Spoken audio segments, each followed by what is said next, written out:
Amagombora nkakiganja buseruka kapapi bombo chigorobya chisukuma Kijongo na town council ya Chigorobya district ya Hoima nigo gashangira omwendo warayo busheru ekikiretsero kutino mbatura na mnonga ahamwaro gwarunga omugombora ya kiganja aho abana babiri bafire.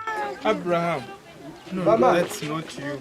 Kweralikira habo wero buno bizira kweralikira atinka niwe hano manyire bana babiri bamazire kufwa kyaro kyetu atike rubere funire kirwaire kya Ruseru mukini kichweka tumanyire mlingo turatandikira okubujanja tunakubujanja batutaho bakutwerinde tuta kusabu yambe hali government.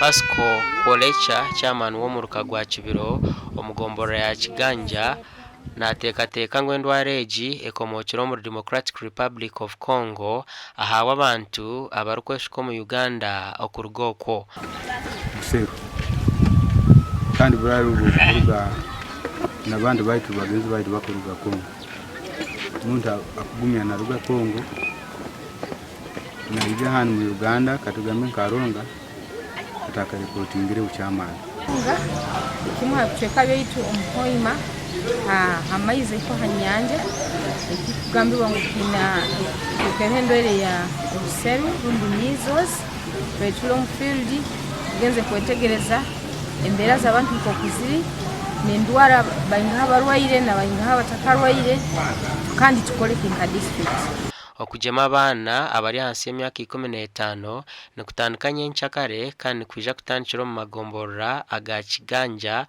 Kapapi, Bombo, Chigorobya, Kisukuma, Kigonjo na Chigorobya Town Council. District twina plans zokutekanza okugemu kwa abana bona na tutandikira abana omwaka abana bona bali hasi y'emyaka 5 tubagema kakirinzo akubatangira Ruseru. Baitu tugenze kwesanga nga abana baita abamu kandi bali bakuru tibakagemwaga. So twinaye abana barwaire bakole kuburwaho nabataka kwasirwe. Abana bino bubonero gwendo areji hine samples ezibihirwaho kandi zitwirwa mu Uganda Virus Research Institute okucheberwa gasha kwa Ambrose Nwagaba Katoto.